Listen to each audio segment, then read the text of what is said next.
ഇപ്പോൾ വോട്ടെടുപ്പ് ആരംഭിച്ചിരിക്കുകയാണ്. മിക്ക എല്ലാ പോളിംഗ് ബൂത്തുകളിലും വോട്ടെടുപ്പ് ആരംഭിച്ചു. ചില പോളിംഗ് ബൂത്തുകളിൽ മാത്രം വോട്ടിംഗ് യന്ത്രത്തിന്റെ ചില തകരാറുകളും ശ്രദ്ധയിൽപ്പെട്ടിട്ടുണ്ട്. തിരുവനന്തപുരത്ത് നിന്നും വിവരങ്ങളുമായി സുനിൽ അരുമാനൂർ ചേരുന്നു. സുനിൽ, താങ്കൾ നിൽക്കുന്ന ബൂത്തിൽ ഇപ്പോൾ തന്നെ തിരക്കുണ്ടോ? മറ്റു വിവരങ്ങൾ എന്താണ്? ഞാനിപ്പോൾ നിൽക്കുന്നത് സെൻറ് ജോസഫ് സ്കൂളിലെ വഞ്ചൂർ വാർഡിലെ ബൂത്തിലാണ്. ഇവിടെ വോട്ടിംഗ് ഇപ്പോൾ ആരംഭിച്ചിരിക്കുകയാണ്. ഇവിടെ 4 ബൂത്തുകൾ ക്രമീകരിച്ചിട്ടുണ്ട്. ഇതിനകത്ത് ഇപ്പോൾ വോട്ടിംഗ് രേഖപ്പെടുത്തുകയാണ്. ആദ്യ ക്യൂവിലുണ്ടായിരുന്ന ആദ്യ വോട്ടറാണ് ഇപ്പോൾ വോട്ട് രേഖപ്പെടുത്തുന്നത്. അതിന് വോട്ട് മറ്റ് ബൂത്തുകളിലും ചെറിയ തോതിലുള്ള ഒരു ക്യൂ മാത്രമാണ് ഇപ്പോൾ ഉള്ളത്. മറ്റ് മേഖലകളിലൊക്കെ വോട്ടിംഗ് ആരംഭിച്ചു എന്നുള്ളത് തന്നെയാണ് നമുക്കിപ്പോൾ ലഭിക്കുന്ന വിവരം. മഴ ഇപ്പോഴും പെയ്തുകൊണ്ടിരിക്കുന്ന ഒരു സാഹചര്യം ഉള്ളതുകൊണ്ട് തന്നെ ആദ്യ ഘട്ടത്തിലുള്ള ഒരു ക്യൂ എന്ന് പറയുന്നത് അല്പം കുറവായി തന്നെ ഇപ്പോൾ നമുക്ക് റിപ്പോർട്ടുകൾ ലഭിക്കുന്നത്. ഇപ്പോൾ ആദ്യം ഐഡൻറ്റിറ്റി കാണിച്ചതിന് ശേഷം ഇപ്പോൾ ആദ്യ വോട്ടർ ഇപ്പോൾ വോട്ട് ചെയ്തതിന് ശേഷം പുറത്തേക്ക് ഇറങ്ങുകയാണ്. മറ്റ് ബൂത്തുകളിലും ഇവിടെയുള്ള മറ്റ് ബൂത്തുകളിലുമൊക്കെ നല്ല ഒരു ക്യൂ അനുഭവപ്പെട്ട് വരുന്ന ഒരു സമയമാണ്.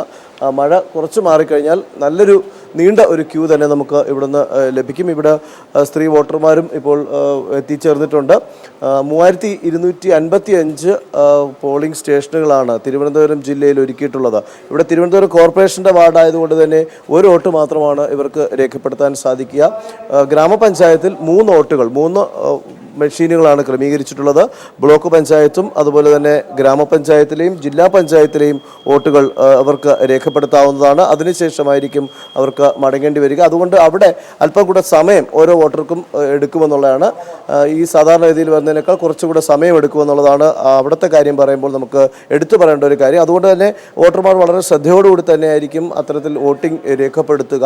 കാരണം 3 മെഷീനിലും വോട്ടിംഗ് പൂർത്തിയായി ബീപ്പ് സൗണ്ട് കേട്ട ശേഷം മാത്രമേ അവർ പുറത്തേക്ക് വരാവൂ. എങ്കിൽ മാത്രമേ അവർക്ക് വോട്ടിംഗ് പൂർത്തിയാവുകയുള്ളൂ. ഏതെങ്കിലും ഒരു മെഷീനിൽ മാത്രം രേഖപ്പെടുത്തി പുറത്തേക്ക് വന്നു കഴിഞ്ഞാൽ പിന്നെ അവർക്ക് വോട്ടിംഗ് ചെയ്യാൻ പറ്റുകയില്ല എന്നുള്ളതും പ്രത്യേകം വോട്ടർമാർ ഓർമ്മിക്കേണ്ട ഒരു സാഹചര്യമാണ്.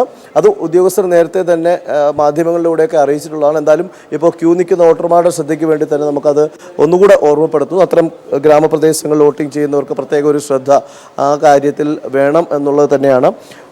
173 ബൂത്തുകൾ തിരുവനന്തപുരത്തെ സംബന്ധിച്ചിടത്തോളം 173 ബൂത്തുകളാണ് പ്രശ്നബാധിത ബൂത്തുകളായിട്ടുള്ളത്. ഇതിൽ 156 സ്ഥലത്ത് പ്രത്യേക ക്യാമറ സംവിധാനം പോലീസിൻ്റെ ഭാഗമായിട്ട് ഒരുക്കിയിട്ടുണ്ട്. അവിടെ സായുധ സേനയുടെ സുരക്ഷയും ഒരുക്കിയിട്ടുണ്ട്. ചില കേന്ദ്രങ്ങളിലൊക്കെ ഒരു നീണ്ട ഒരു ക്യൂ ഉണ്ട് എന്നുള്ള വിവരം ഇപ്പോൾ നമുക്ക് ലഭിക്കുന്നുണ്ട്. മറ്റ് ഔദ്യോഗികമായിട്ടുള്ള കണക്കുകളൊക്കെ നമുക്ക് തെരഞ്ഞെടുപ്പ് കമ്മീഷൻ്റെ ഓഫീസിൽ മിനീഷ് കുമാർ ഉണ്ട്. ഔദ്യോഗികമായിട്ടുള്ള പോളിംഗ് ശതമാനം രാവിലെ തന്നെ മിക്ക ബൂത്തുകളിലും തിരക്ക് ഉണ്ട് എന്നാണ് അറിയാൻ കഴിഞ്ഞത്. പക്ഷെ സുനിൽ നിൽക്കുന്ന ബൂത്തിൽ വലിയ തിരക്ക് കാണാൻ കഴിയുന്നില്ല. മഴയാണോ പ്രധാന കാരണം? തീർച്ചയായും അതാണ് നേരത്തെ സൂചിപ്പിച്ചത്. ഞാൻ നിൽക്കുന്നത് സെൻറ് ജോസഫ് സ്കൂളിലാണ്. ഇവിടെ വഞ്ചൂർ വാർഡിലെ 4 ബൂത്തുകളാണ് ക്രമീകരിച്ചിട്ടുള്ളത്. ഇവിടെ വളരെ കുറച്ച് ആൾക്കാർ മാത്രമേ ഈ 4 ബൂത്തുകളിലും ഉള്ളൂ എന്നുള്ളത് തന്നെയാണ്. പ്രത്യേകിച്ച് ഗ്രാമപ്രദേശങ്ങളിൽ നിന്ന് ഇപ്പോൾ നമുക്ക് ലഭിച്ച വിവരം അനുസരിച്ചാണെങ്കിൽ അവിടെ ഒരു നീണ്ട ക്യൂ രാവിലെ മഴയാണെങ്കിൽ പോലും ഉണ്ട് എന്നുള്ളത് തന്നെയാണ്. കാരണം അതിന് ഒരു പ്രത്യേക കാരണം എന്ന് പറയുന്നത് നമുക്ക് ഈ രാവിലെ വോട്ട് രേഖപ്പെടുത്തിയതിന് ശേഷം മറ്റ് പ്രവൃത്തികളിലേക്ക് പോകുന്നവർക്ക് അവരുടെ ജോലികളുമായി മുഴുകാനുള്ള ഒരു സമയമായതുകൊണ്ട് തന്നെ ആദ്യം വന്ന് തിരക്കില്ലാത്ത സമയത്ത് വോട്ട് ചെയ്തിട്ട് പോകാം എന്നുള്ളത് തന്നെ രാവിലെ വോട്ടർമാർ എത്തിച്ചേർന്നത്. പക്ഷേ ഇവിടെ നമുക്ക് വലിയ ഒരു ക്യൂ ഒന്നുമില്ല. വിരലിലെണ്ണാവുന്ന വോട്ടർമാരാണ് ഇവിടെ വോട്ട് രേഖപ്പെടുത്താനായി എത്തിയിട്ടുള്ളത്. അതുകൊണ്ട് തന്നെ നമുക്ക് ഇവിടുത്തെ ഒരു കാര്യം വെച്ച് പറയുമ്പോൾ അത്തരത്തിൽ വലിയ ക്യൂ ഉണ്ടായിട്ടില്ല. പക്ഷേ ഇപ്പോൾ നെയ്യാറ്റിൻകരയിലും നെടുമങ്ങാട് അതുപോലെ ആറ്റിങ്ങൽ വർക്കല തുടങ്ങിയ നഗരസഭകളിലെ കണക്കനുസരിച്ചാണെങ്കിൽ അവിടെയുള്ള പോളിംഗ് ബൂത്തുകളിലേക്കും വലിയൊരു ക്യൂ ഉണ്ട്. മലയോര മേഖലകളിൽ അത്തരത്തിലുള്ള ക്യൂ ഇല്ല. കാരണം മലയോര മേഖലയിൽ പ്രത്യേകിച്ച് നെടുമങ്ങാട്, പാലോട്, ആര്യനാട്, കുറ്റിച്ചൽ തുടങ്ങിയ മേഖലകളിലൊക്കെ ശക്തമായിട്ടുള്ള മഴ ഇപ്പോൾ പെയ്തുകൊണ്ടിരിക്കുകയാണ്. അതുകൊണ്ട് തന്നെ അവിടെ വലിയൊരു ക്യൂ ഇല്ല എന്നുള്ളത് നമുക്ക് ഇപ്പോൾ നമ്മുടെ വിവിധ റിപ്പോർട്ടർമാർ അവിടെയുണ്ട്. അവരുടെ വിവരത്തിൻ്റെ അടിസ്ഥാനത്തിൽ നമുക്ക് ഇപ്പോൾ പ്രേക്ഷകർക്ക് മുമ്പിൽ പറയാൻ സാധിക്കുന്നത് 5 മണിവരെയാണ് ശരി. ഇലക്ഷൻ കമ്മീഷൻ ഓഫീസിൽ നിന്നും മിനീഷ് കുമാർ VG കൂടി നമ്മോടൊപ്പം ചേരുന്നു. വോട്ടിംഗ് നില കൃത്യമായി അറിയിക്കാൻ ഇലക്ഷൻ കമ്മീഷൻ എല്ലാവിധ സജ്ജീകരണങ്ങളും ഒരുക്കിയിട്ടുണ്ട്. ഓരോ 2 മണിക്കൂറിലും വിവരങ്ങൾ സൈറ്റിലൂടെ കൃത്യമായി ലഭ്യമാക്കുമെന്നാണ് ഇലക്ഷൻ കമ്മീഷൻ വ്യക്തമാക്കിയിട്ടുള്ളത്. മിനീഷ്, ആദ്യ സമയങ്ങളിൽ ലഭ്യമാകുന്ന വിവരങ്ങൾ എന്തെങ്കിലും തരത്തിലുള്ള ഒരു റഫായിട്ടുള്ള വിവരങ്ങൾ എന്തെങ്കിലും ഇലക്ഷൻ കമ്മീഷൻ ലഭ്യമാക്കുന്നുണ്ടോ? സുരാജ്, വോട്ടെടുപ്പ് ആരംഭിച്ചിരിക്കുന്നു. ആദ്യത്തെ 1 മണിക്കൂർ കഴിയുമ്പോൾ തന്നെ ഇത് സംബന്ധിച്ചിട്ടുള്ള ഒരു അനൗദ്യോഗികമായിട്ടുള്ള ഒരു ചിത്രം ഇലക്ഷൻ കമ്മീഷൻ്റെ ഓഫീസിലെത്തുമെന്നാണ് നമുക്ക് കിട്ടുന്നൊരു സൂചന. ഇത് സംബന്ധിച്ച് ഇലക്ഷൻ കമ്മീഷൻ്റെ അധികൃതർ പറയുന്നത് തന്നെ ആദ്യത്തെ 1 മണിക്കൂർ കഴിയുമ്പോൾ തന്നെ ഈ ഒരു പോളിംഗ് ശതമാനത്തെക്കുറിച്ചും അതുപോലെ തന്നെ പോളിംഗിൻ്റെ ആ ഒരു പുരോഗതി എത്രത്തോളമാണെന്നതിനെ സംബന്ധിച്ചുള്ള വിവരങ്ങൾ നമുക്ക് ലഭ്യമാക്കും എന്നുള്ള ഒരു വിവരമാണ് ഇലക്ഷൻ കമ്മീഷൻ്റെ ഓഫീസിൽ നിന്ന് കിട്ടുന്നത്. തുടക്കത്തിൽ ഒരു മന്ദഗതിയിലാണ് പോളിംഗ് ആരംഭിച്ചിരിക്കുന്നത്. അതിൻ്റെ ഒരു പ്രധാന കാരണം വില്ലനായി നിൽക്കുന്നത് മഴയാണ്. ഗ്രാമപ്രദേശങ്ങളിലും നഗരത്തിലും തന്നെ ഈ മഴ വളരെ കാര്യമായി ബാധിക്കുന്നുണ്ട്. ഒരു പക്ഷേ ഇന്ന് പൊതു അവധിയായതിനാൽ ഉദ്യോഗസ്ഥർ, ഗവൺമെൻറ് ഉദ്യോഗസ്ഥരും മറ്റു മേഖലയിലൊക്കെ പണിയെടുക്കുന്നവരും അതുപോലെ തന്നെ കോളേജ് വിദ്യാർത്ഥികളൊക്കെ ഒരുപക്ഷെ ഈ മഴയ്ക്ക് ഒരു ശമനം കണ്ടതിന് ശേഷം ഉച്ചയ്ക്ക് ശേഷമാകാം പോളിംഗ് ബൂത്തിലേക്ക് സാധാരണ എത്തിച്ചേരുന്നത്. പൊതുവേ ഒരു ട്രെൻഡ് നമുക്ക് ഇതുമായി ബന്ധപ്പെട്ട് പറയാൻ കഴിയുന്നത് പോളിംഗ് ബൂത്തുകൾ രാവിലെ വന്ന് ക്യൂ നിൽക്കുന്നത് സാധാരണ തൊഴിലിടങ്ങളിൽ പണിയെടുക്കുന്നവരാണ്. അവർ രാവിലെ തന്നെ പലയിടത്തും ഒരു ക്യൂ ഉണ്ടായിരുന്നു. പക്ഷേ അത് മഴ അവരെയും ഈ ഒരു ബാധിച്ചു എന്നാണ് നമുക്ക് പറയേണ്ടി വരിക. എന്തായാലും മറ്റു പ്രദേശങ്ങളിൽ നടക്കുന്ന വോട്ടെടുപ്പ് സംബന്ധിച്ചിട്ടുള്ള ഒരു സമഗ്രമായ ഒരു വിവരം ഒരു പക്ഷേ 9 മണിയാകുമ്പോൾ തന്നെ ഒരു ഔദ്യോഗികമായിട്ടൊരു സ്ഥിരീകരണം ഈ 2 മണിക്കൂറിനുള്ളിൽ എത്രത്തോളം ആളുകൾ വോട്ട് രേഖപ്പെടുത്തി എന്ന് സംബന്ധിച്ചിട്ടുള്ള കാര്യങ്ങൾ നമുക്ക് കൃത്യമായി തന്നെ അറിയാൻ കഴിയും. അത്തരത്തിലുള്ള വിവരങ്ങൾ ലഭ്യമാക്കുമെന്നാണ് ഇലക്ഷൻ കമ്മീഷൻ്റെ അധികൃതർ പറയുന്നത്. ഇലക്ഷൻ കമ്മീഷൻ വളരെ മുൻകൂട്ടിയുള്ള ക്രമീകരണങ്ങൾ ഇതുമായി ബന്ധപ്പെട്ട് ഒരുക്കി കഴിഞ്ഞിരിക്കുന്നുണ്ട്. പ്രത്യേകിച്ചും സുരക്ഷ സംബന്ധിച്ചുള്ള കാര്യങ്ങൾ ഒരു വോട്ടർക്ക് ഭയരഹിതമായി തന്നെ പോളിംഗ് ബൂത്തിലെത്തി വോട്ട് രേഖപ്പെടുത്താനും അതിനുള്ള സൗകര്യമൊരുക്കി കൊടുക്കുക എന്നുള്ളതാണ് ഇലക്ഷൻ കമ്മീഷൻ്റെ പ്രധാനമായ ഉത്തരവാദിത്തം. അതുപോലെ തന്നെ പോളിംഗ് സംബന്ധിച്ചുള്ള കാര്യങ്ങൾ അപ്പോൾ ഉണ്ടാകുന്ന കാര്യങ്ങൾ തന്നെ പ്രേക്ഷകരിലെത്തിക്കുക, ജനങ്ങളിലെത്തിക്കുക എന്നുള്ള ഒരു ദൗത്യം കൂടി ഇലക്ഷൻ കമ്മീഷൻ്റെ ഭാഗത്തുണ്ട്. അത് കൃത്യമായി തന്നെ കഴിഞ്ഞ ദിവസങ്ങളിലൊക്കെ ഇലക്ഷൻ കമ്മീഷൻ ചെയ്തിരുന്നു. ഇന്ന് ഇപ്പോൾ വോട്ടിംഗ് ആരംഭിച്ച സ്ഥലത്ത് അടുത്ത 2 മണിക്കൂറിനുള്ളിൽ തന്നെ നമുക്കതിൻ്റെ സമഗ്രമായ വിവരങ്ങൾ അനൗദ്യോഗികമാണെങ്കിൽ കൂടി അതിൻ്റെ ഏകദേശമുള്ള ഒരു ധാരണ, കണക്കുകൾ നമുക്ക് പൊതുജനങ്ങളിൽ എത്തിക്കാൻ കഴിയുമെന്നാണ് വിശ്വാസം. അതിനുള്ള ഒരുക്കങ്ങൾ ഇവിടെ നൽകി കഴിഞ്ഞിരിക്കുന്നു. മാധ്യമങ്ങളെല്ലാം തന്നെ ഇപ്പോൾ ഇലക്ഷൻ കമ്മീഷൻ്റെ ഓഫീസിൽ മീഡിയ റൂമിലേക്ക് വന്നുകൊണ്ടിരിക്കുന്ന ഒരു സാഹചര്യമുണ്ട്. ഉദ്യോഗസ്ഥരെല്ലാം തന്നെ ഇപ്പോൾ എത്തിക്കൊണ്ടിരിക്കുന്നതേ ഉള്ളൂ. എന്തായാലും എല്ലാവിധ തയ്യാറെടുപ്പുകൾ നൽകി കഴിഞ്ഞിരിക്കുന്നു.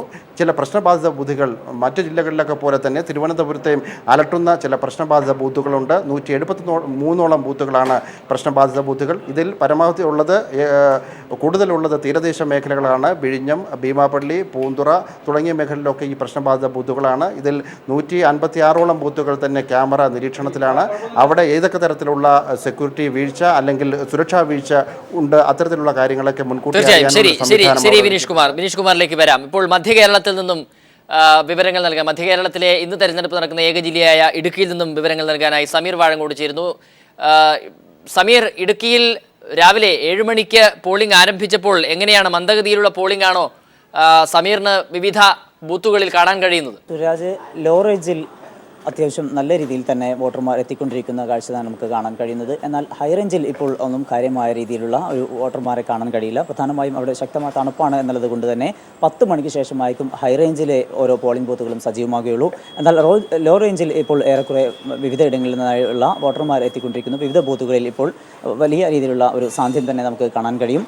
ശക്തമായ മത്സരം നടക്കുന്ന ജില്ലയാണ് ഇവിടെ എന്നുള്ളതുകൊണ്ടും അതോടൊപ്പം തന്നെ ഏറ്റവും വിവിധ കാര്യങ്ങൾ, വിവിധ വിഷയങ്ങൾ ചർച്ച ചെയ്യപ്പെടുന്ന ഒരു ജില്ലയാണ് എന്നുള്ളതുകൊണ്ടും ഇത്തവണ ഇടത് വലത് മുന്നണികളും BJPയും ശക്തമായി രംഗത്തുണ്ട് എന്നതുകൊണ്ട് തന്നെ ഏറ്റവും ശ്രദ്ധേയമായ ഒരിടമായി ഇടുക്കി മാറുന്നു എന്നുള്ളത് തന്നെയാണ് ഇത്തവണത്തെ പ്രത്യേകത. കഴിഞ്ഞ തവണ UDFനൊപ്പം നിന്ന ജില്ലയാണ് ഇടുക്കി. എന്നാൽ ഇത്തവണ അതിനൊരു മാറ്റം ഉണ്ടാവും എന്നുള്ള ഒരു പ്രതീക്ഷയുമായി LDFും അതിന് ഭരണ തുടർച്ചയ്ക്ക് വേണ്ടി UDFും ശക്തമായി തന്നെ രംഗത്തുണ്ട്. BJPയും SNDPയുമായി ചേർന്ന് നടത്തുന്ന വലിയ രീതിയിലുള്ള പ്രചാരണ പരിപാടികൾ അവർക്ക് ഗുണകരമാവും എന്നുള്ള പ്രതീക്ഷയുമായി BJPയും രംഗത്തുണ്ട്. വിവിധ ഇടങ്ങളിലായി വളരെ ശക്തമായ രീതിയിലുള്ള പ്രചാരണ പരിപാടികളാണ് ഉണ്ടായിരുന്നത്. ഇന്നലെ നിശബ്ദ പ്രചരണത്തിലും വിവിധ വിഷയങ്ങൾ സംബന്ധിച്ചുള്ള ചർച്ചകളും വിവിധ തരത്തിലുള്ള കാര്യങ്ങളും പൊതുജനങ്ങളെ ബോധിപ്പിക്കാനുള്ള ശ്രമങ്ങളുമായിരുന്നു നടന്നിരുന്നത്. പ്രധാനമായും ഈ ജില്ലയ്ക്ക് മാത്രം അല്ലെങ്കിൽ ഈ ജില്ലയിൽ മാത്രം വലിയ രീതിയിൽ ചർച്ച ചെയ്യപ്പെടുന്ന വിഷയങ്ങളാണ് കസ്തൂരിരംഗൻ റിപ്പോർട്ടുമായി ബന്ധപ്പെട്ട വിഷയങ്ങൾ. അതോടൊപ്പം തന്നെ പട്ടയ പ്രശ്നങ്ങളും ഒപ്പം തോട്ടം തൊഴിലാളികളുടെ പ്രശ്നങ്ങൾ, ഒപ്പം കാർഷിക മേഖലയിലുണ്ടായിട്ടുള്ള വലിയ രീതിയിലുള്ള ഇടിവ്, പ്രധാനമായും നാണ്യങ്ങളുടെ വിലയിടിവും സംബന്ധിച്ചും മലയോര കർഷകർക്കിടയിൽ വലിയ രീതിയിലുള്ള ആശങ്ക നിലനിൽക്കുന്നു. ആ ഒരു പശ്ചാത്തലത്തിൽ ആ വിഷയങ്ങളെല്ലാം തന്നെ വളരെ വലിയ രീതിയിൽ ചർച്ച ചെയ്യപ്പെട്ട ഒരു ജില്ലയാണ് ഇടുക്കി. മറ്റൊരു പ്രധാനപ്പെട്ട ഒരു കാര്യം, കേരള കോൺഗ്രസിന് വലിയ ആധിപത്യമുള്ള വലിയ അടിത്തറയുള്ള ഒരു ജില്ല കൂടിയാണ് ഇടുക്കി. എന്നാൽ ബാർ കേസുമായി ബന്ധപ്പെട്ട് ഏറ്റവും ഒടുവിൽ വിജിലൻസ് കോടതിയുടെ ഭാഗത്തു നിന്നുണ്ടായിട്ടുള്ള ഒരു പരാമർശത്തിൻ്റെ ഒരു പശ്ചാത്തലത്തിൽ കെ എം മാണിക്കെതിരായിട്ടുള്ള വലിയ രീതിയിലുള്ള ഒരു ജനവിധി അല്ലെങ്കിൽ വലിയ രീതിയിൽ ജനങ്ങൾക്കിടയിൽ നിന്ന് അണികൾക്കിടയിൽ നിന്ന് തന്നെ വലിയൊരു എതിർപ്പുണ്ടായ ഒരു പശ്ചാത്തലമുണ്ട്. അതോടൊപ്പം തന്നെ കേരള കോൺഗ്രസും വിവിധ ഇടങ്ങളിൽ തമ്മിൽ മത്സരിക്കുന്നു എന്നുള്ള ഒരു പ്രത്യേകതയുമുണ്ട്. ഈ ഒരു വിഷയങ്ങളെല്ലാം തന്നെ ചൂണ്ടിക്കാട്ടിക്കൊണ്ട് അതൊക്കെ മുതലെടുക്കാനുള്ള ശ്രമങ്ങൾ ഇടതുപക്ഷവും BJP നടത്തുന്നുണ്ട്. അത് എത്രമാത്രം ഫലം കാണും എന്നത് നമ്മൾ കാത്തിരുന്ന് കാണേണ്ടിയിരിക്കുന്നു. എന്നാൽ അതിനെല്ലാം മറികടക്കാൻ കഴിയുമെന്നുള്ള ഒരു വിശ്വാസം തന്നെയാണ് UDF ക്യാമ്പിനുള്ളത്. ഏതായാലും ആദ്യ മിനിറ്റുകൾ പിന്നിടുമ്പോൾ നല്ല രീതിയിൽ തന്നെയാണ് ലോ റേഞ്ചിലെ വോട്ടർമാരുടെ ശതമാനം കാണാൻ കഴിയുന്നത്. വോട്ടർമാർ എത്തിക്കൊണ്ടിരിക്കുന്നു, പോളിംഗ് ബൂത്തുകൾ സജീവമായിക്കൊണ്ടിരിക്കുന്നു. ഹൈ റേഞ്ചിൽ ശക്തമായ മഞ്ഞാണ്, തണുപ്പാണ്. അതുകൊണ്ട് തന്നെ 10 മണിക്ക് ശേഷമായിരിക്കും പോളിംഗ് ബൂത്തുകൾ സജീവമാവുക. വളരെ പ്രധാനപ്പെട്ട ഒരു കാര്യം നമ്മൾ എടുത്തു പറയേണ്ടിയിരിക്കുന്നത് ഈ ജില്ലയിൽ ഹൈറേഞ്ച് സംരക്ഷണ സമിതിയുടെ നിലപാട്, അവരുടെ ഒരു സാന്ധ്യം തന്നെയാണ്. 130 വാർഡുകളിലാണ് അവർ മത്സരിക്കുന്നത്. ഇടതുപക്ഷവുമായി ചേർന്നാണ് അവർ മത്സരിക്കുന്നത്. അതോടൊപ്പം തന്നെ മൂന്നാറിലെ ചരിത്ര സമരത്തിന് ഇടയാക്കിയിട്ടുള്ള സ്ത്രീ തൊഴിലാളികളുടെ കൂട്ടായ്മയായിട്ടുള്ള പെമ്പിളി ഒരുമ ഈ തെരഞ്ഞെടുപ്പിൽ മത്സരരംഗത്തുണ്ട് എന്നുള്ളതാണ്. ദേവികുളം നിയമസഭാ മണ്ഡലത്തിലെ 33 വാർഡുകളാണ് അവരുടെ സാന്ധ്യം അറിയിക്കുന്നത്. അവർ മത്സരിക്കുന്നത് ശക്തമായ പോരാട്ടം തന്നെ ഇവിടങ്ങളിൽ കാഴ്ചവെക്കും എന്നുള്ള ഒരു ശുഭാപ്തി വിശ്വാസത്തിലാണ് അവരെല്ലാവരും ഉള്ളത്. ഏറ്റവും പ്രധാനപ്പെട്ട ഒരു കാര്യം കൂടി നമ്മൾ എടുത്തു പറയേണ്ടിയിരിക്കുന്നത് 1453 പോളിംഗ് ബൂത്തുകളിൽ 197 പ്രശ്നബാധിത ബൂത്തുകളാണ് എന്നുള്ളതാണ്. ഈ 197 പ്രശ്നബാധിത ബൂത്തുകളിൽ 60 എണ്ണവും അതീവ സുരക്ഷ ഏർപ്പെടുത്തേണ്ടതാണ് എന്നുള്ള അതാണ് കണ്ടെത്തിയിരിക്കുന്നത്. ഈ അതീവ പ്രശ്നബാധിത ബൂത്തുകളിൽ കൂടുതൽ പോലീസ് ഉദ്യോഗസ്ഥരെ വിന്യസിച്ചിട്ടുണ്ട്. ഒപ്പം അവിടെ ദൃശ്യങ്ങൾ പകർത്തുന്നതിനായി CCTV ക്യാമറകളും സ്ഥാപിച്ചിട്ടുണ്ട്. ശക്തമായ സുരക്ഷാ സംവിധാനങ്ങൾ തന്നെയാണ് ജില്ലയിൽ ഏർപ്പെടുത്തിയിട്ടുള്ളത്. 7000-ഓളം വരുന്ന പോലീസ് ഉദ്യോഗസ്ഥരെ ഈ ഇടുക്കി ജില്ലയിൽ നിന്നും അതോടൊപ്പം തന്നെ ആലപ്പുഴ ജില്ലകളിൽ നിന്നായി. കൂടുതൽ വിവരങ്ങൾക്കായി അല്പസമയത്തിനകം വീണ്ടും സമീറിലേക്ക് വരാം. LDF-ഉം UDF-ഉം തുല്യശക്തികളായ കാസർഗോഡ് ജില്ലയിൽ വിജയപ്രതീക്ഷയിലാണ് ഇരു മുന്നണികളും. സണ്ണി ജോസഫ് വിവരങ്ങളുമായി ചേരുന്നുണ്ട്. സണ്ണി, ആദ്യഘട്ടത്തിൽ നൽകാൻ കഴിയുന്ന വിവരങ്ങൾ എങ്ങനെയാണ്? കാസർഗോഡ് നഗരപരിധിയിലെ ചെങ്കള പഞ്ചായത്തിലെ TIHS സ്കൂളിലെ ബൂത്തിന് മുമ്പിലാണ് കൈരളി വാർത്താ ടീം ഇപ്പോൾ ഉള്ളത്. ഇവിടെ ഇലക്ഷൻ നടപടികൾ ആരംഭിക്കാൻ പോകുന്നതേ ഉള്ളൂ. എന്നാൽ യാതൊരു ക്യൂവും നമുക്കിവിടെ കാണാൻ വേണ്ടി കഴിയില്ല. വളരെ കുറച്ച് വോട്ടർമാരാണ് ഈ സമയത്ത് ഇവിടെ വന്നിട്ടുള്ളത്. എന്നാൽ കുറച്ച് കഴിയുന്നതോടെ ആളുകൾ വന്നെത്തുമെന്ന പ്രതീക്ഷയിലാണ് വിവിധ സ്ഥാനാർത്ഥികളും അവരുടെ പ്രവർത്തകരും. കാസർഗോഡ് ജില്ലാ ഡിവിഷനിലെ കാസർഗോഡ് ജില്ലാ പഞ്ചായത്തിലെ 17 ഡിവിഷനുകളിലേക്കും അതുപോലെ 6 ബ്ലോക്ക് പഞ്ചായത്തുകൾ, 3 മുനിസിപ്പാലിറ്റികൾ, 38 ഗ്രാമപഞ്ചായത്തുകൾ എന്നിവകളിലേക്കുള്ള 2561 സ്ഥാനാർത്ഥികളുടെ ഭാവിയാണ് എന്ന് നിർണ്ണയിക്കുക. ഏതാണ്ട് 9.5 ലക്ഷത്തോളം വോട്ടർമാർ ഈ തെരഞ്ഞെടുപ്പിൽ പങ്കാളികളാകുന്നു. പൊതുവെ സമാധാനപരമായ അന്തരീക്ഷമാണ് കാസർഗോഡ് ജില്ലയിൽ ഇപ്പോൾ നിലനിൽക്കുന്നത്. ഇന്ന് രാവിലെ ഒരു വോട്ടറെ തട്ടിക്കൊണ്ടുപോയി എന്ന നിലയിലുള്ള പരാതി ഉയർന്നിരുന്നു. വെസ്റ്റളേരി പഞ്ചായത്തിലെ പുന്നക്കോട് വാർഡിൽപ്പെടുന്ന കുഞ്ഞിക്ക എന്ന വൃദ്ധനെ തട്ടിക്കൊണ്ടുപോയി എന്നാണ് പരാതി. ഇയാളുടെ മകൻ ഇത് സംബന്ധിച്ച് വെള്ളരിക്കുണ്ട് പോലീസിൽ പരാതി നൽകിയിട്ടുണ്ട്. പൊതുവെ സമാധാനപരമായ അന്തരീക്ഷത്തിലാണ് കാസർഗോഡ് ജില്ലയിൽ പോളിംഗ് നടക്കുക എന്നാണ് നമ്മൾ പ്രതീക്ഷിക്കുന്നത്.